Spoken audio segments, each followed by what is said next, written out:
एक नदी का किनारा है जहां सूरज ढल रहा है।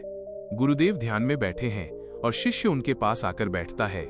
शिष्य उदास स्वर में, गुरुदेव, मैं अपनी पिछली गलतियों और लोगों की कही गई चुभने वाली बातों को भूल नहीं पा रहा हूँ। वो बातें मेरे मन में कांटे की तरह चुभती हैं। मैं आगे बढ़ना चाहता हूँ, पर वो यादें मुझे भारी लगती हैं। गुरुदेव मुस्कुराते हुए, पुत्र, किनारे से एक मुट्ठी सूखी रेत उठाओ और उसे अपनी हथेली पर जोर से भींच लो। ध्यान रहे, एक दाना भी बाहर न गिरे। शिष्य ने वैसा ही किया। उसने अपनी मुट्ठी इतनी जोर से बंद की कि उसके हाथ की नसें तन गईं। गुरुदेव, अब इस मुट्ठी को इसी तरह बंद रखो और मेरे साथ इस पहाड़ी पर चढ़ो। शिष्य मुट्ठी बंद किए गुरुदेव के पीछे चलने लगा। 5 मिनट बीते, फिर 10 मिनट। मुट्ठी बंद रखने की वजह से शिष्य का हाथ कांपने लगा और उसके कंधे में तेज दर्द होने लगा। शिष्य कराहते हुए, गुरुदेव, अब और नहीं।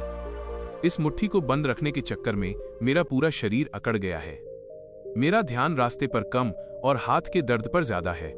गुरुदेव शांत स्वर में, तो फिर देर किस बात की, मुट्ठी खोल दो। जैसे ही शिष्य ने मुट्ठी खोली, सारी रेत हवा में उड़ गई और उसके हाथ को तुरंत आराम मिला। गुरुदेव ने गंभीरता से कहा, पुत्र, ये रेत उन पुरानी बातों और कड़वाहटों की तरह है जिन्हें तुम कसकर पकड़े हुए हो।